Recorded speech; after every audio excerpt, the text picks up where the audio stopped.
Hola, ¿qué tal? Bienvenido a un nuevo vídeo y hoy te voy a explicar cómo pasar una web de PSD o de diseño a HTML y CSS. Esto va a ser una explicación guiada paso a paso de las cosas que hay que hacer, de lo que hay que plantearse, de lo que hay que pensar previamente antes de hacer la web en HTML y CSS, cómo pasar ese diseño que te da un diseñador o ese diseño que te dan en tu trabajo o ese PSD que te dan o ese archivo de lo que sea con lo que esté diseñada la web previamente y cómo pasarlo, cómo convertir esa página web hecha en una imagen, un PNG, un PSD o lo que sea, cómo convertirla y cómo pasarla finalmente a una web hecha con HTML y CSS, lo cual es brutal y una habilidad de maquetación y de desarrollo web en general imprescindible. Así que muy atento y no te pierdas ni un solo segundo de este vídeo porque te va a encantar, vas a aprender cosas que a lo mejor no sabías. Pero antes suscríbete, activa la campanita de notificaciones y si quieres aprender programación y desarrollo web tienes todos mis cursos en la descripción del vídeo,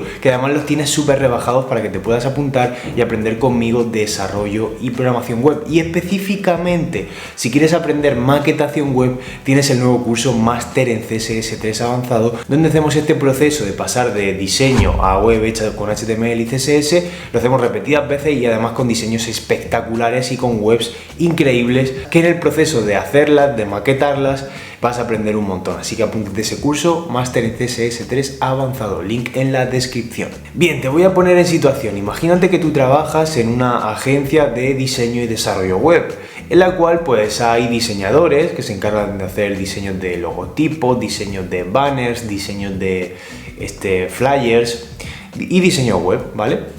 Y de repente pues tú eres el desarrollador, entra un proyecto nuevo y el diseñador te hace un diseño. Y entonces obviamente te pasa ese diseño en PSD o en PNG o lo que sea para que tú lo maquetes, para que tú hagas el HTML y el CSS. Hasta aquí todo bien, pero puede ser que no sepas ni por dónde empezar. Entonces, ¿qué podemos hacer para que este diseño al final se convierta en una web? Lo primero, tenemos un diseño, ese sería el paso 1, tener un diseño. Paso número 2, y muy importante, aquí entra tu capacidad de análisis y también tu experiencia previa que hayas tenido ya haciendo este tipo de maquetaciones, y es que tienes que analizar la estructura de la web, tienes que analizarla completamente y ver pues qué elementos la conforman, ¿no? Pues imagínate que tienes una cabecera, imagínate que tienes una barra lateral, que tienes un contenido central, tienes un menú de navegación, tienes un footer, tienes ciertos elementos dentro de la página, pues todo eso te lo tienes que imaginar a nivel estructura semántica. Pues todo eso te lo tienes que imaginar a nivel estructural, a nivel de cómo va a estar hecho en HTML, ¿de acuerdo? Tienes que ver qué elemento va a ir dentro de qué otro elemento, etcétera. Entonces, una vez que te haces una visión general de qué estructura va a tener la web, pasamos al paso número 3, que es hacer el HTML. Una vez que tú ya has visto cómo está la web hecha más o menos, pues ya tienes que elegir, oye, hago el HTML, qué elementos meto dentro de otro, es decir, pues oye, tengo la cabecera, pero a lo mejor quiero meter dentro el menú de navegación o lo quiero sacar fuera. Quiero que dentro de la sección principal esté el contenido central y quiero que esté dentro de la barra lateral o la quiero fuera. Quiero el footer dentro del contenido central o lo quiero fuera. Quiero esto dentro de otra cosa y tal. Tienes que coger y hacer el HTML en función de la estructura del diseño y ver qué es lo más lógico para luego posteriormente pensar en qué estilos darle, ¿no?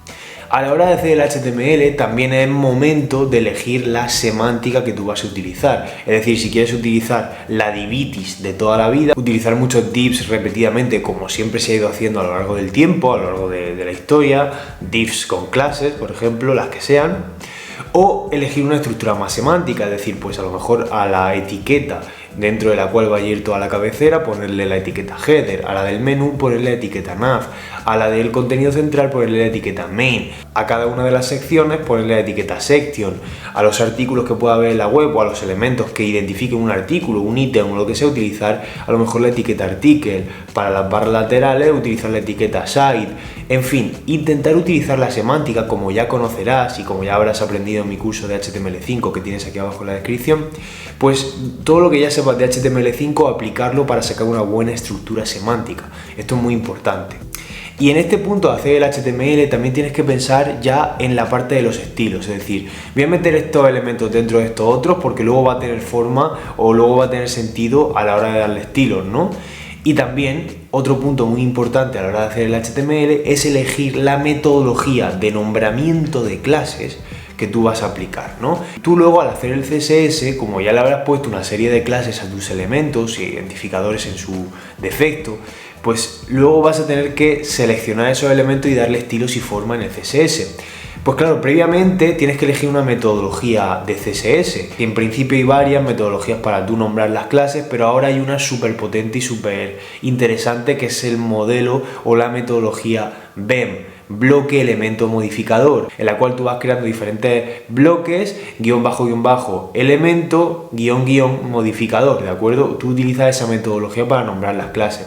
Entonces ya tienes que ir pensando en las clases que les vas a poner y si vas a aplicar esta metodología. Ven, yo te la recomiendo y la enseño en el curso Máster en CSS 3 avanzado que tienes aquí abajo en la descripción, pero básicamente nos vamos a encargar de crear un elemento principal. Imagínate que tenemos una caja que va a guardar diferentes artículos, pues le ponemos la clase artículos, ¿no? A los elementos que hay dentro, por ejemplo, le podemos poner artículos guión bajo ítem. Utilizamos el bloque de artículos porque pertenecen a un mismo bloque y luego le ponemos una clase específica que es la de ítem, que sería el elemento guión bajo ítem.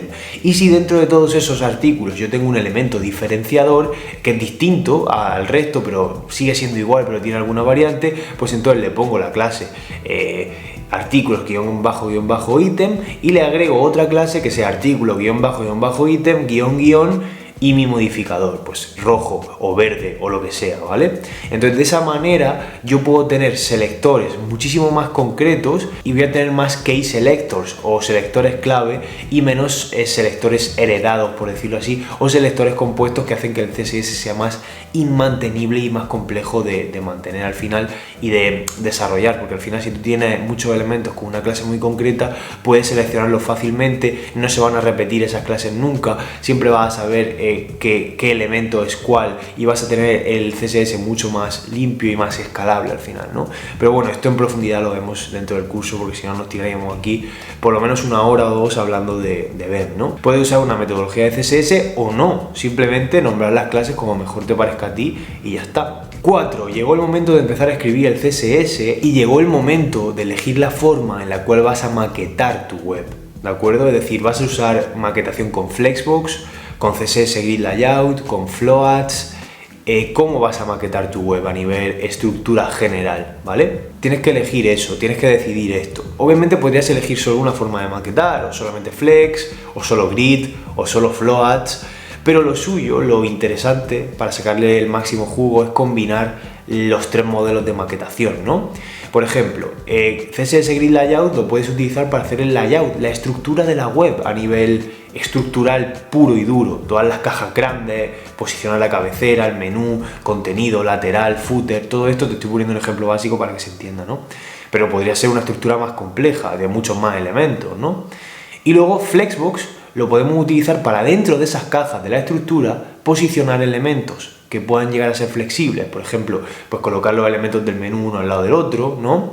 Colocar incluso, si los artículos están en formato cuadrícula, colocarlos así, darle un tamaño, que se vayan posicionando de manera correcta y automática utilizando Flex, etcétera, ¿no? Y con Flex podemos posicionar elementos y cajas dentro de los bloques de la layout, ¿de acuerdo? Entonces eso puede ser muy interesante para nosotros darle forma a nuestros elementos de la web, posicionarlos dentro de la web y la estética de manera correcta, que funcionen en formato columna, en formato fila, darle tamaños y tal, y que se vayan ajustando de manera automática, ¿no? Esto es interesante, además para el tema responsive también sirve mucho. Y luego los floats los podemos usar cuando nosotros tenemos, por ejemplo, un artículo con imágenes, ¿vale? Pues para posicionar esas imágenes en un lado o en otro del texto. Paso número 5, hacer la layout basándote en el diseño. Pilla qué estructura tiene y aplica las áreas en CSS Grid o hazlo como quieras, pero haz la layout, es el momento ahora. Y el paso número 6, una vez que tienes la layout, llega el momento de dar estilos paso por paso a cada elemento que tienes en la web.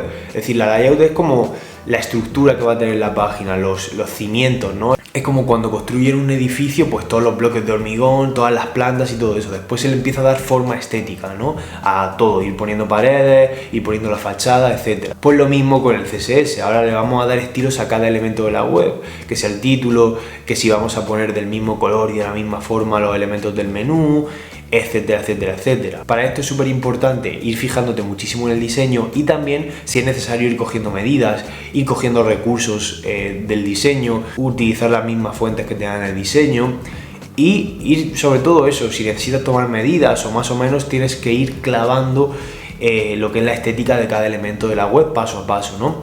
Al final, hoy en día tampoco es tan necesario que la web sea pixel perfect al realmente hacerla responsive y siempre estar adaptada a diferentes tipos de pantalla, pero sí es verdad que cuanto más fidedigno sea al diseño, pues mejor está visto en general en el trabajo, ¿no? Cuanto más clavada esté al diseño, pues mejor ha quedado, ¿no? Y ya está, estos serían los pasos para pasar una web de PNG o PSD a HTML y CSS. Obviamente todo esto son pasos teóricos, pero si quieres ver la práctica y cómo se hace en la realidad, te lo enseño todo en mi curso Máster en CSS3 avanzado, que lo tienes en la descripción, en los cuales tenemos varios diseños muy espectaculares, te aviso, y cogemos esos diseños y los convertimos y los pasamos a HTML y CSS, utilizando todos estos pasos y esta guía que te he explicado en este vídeo. Y bueno, al final vamos analizando, vamos viendo, vamos midiendo, vamos cogiendo colores, vamos haciendo esto y lo otro y le vamos dando una forma con todas las propiedades de CSS, incluso animaciones, hasta que conseguimos pasar el diseño a una web real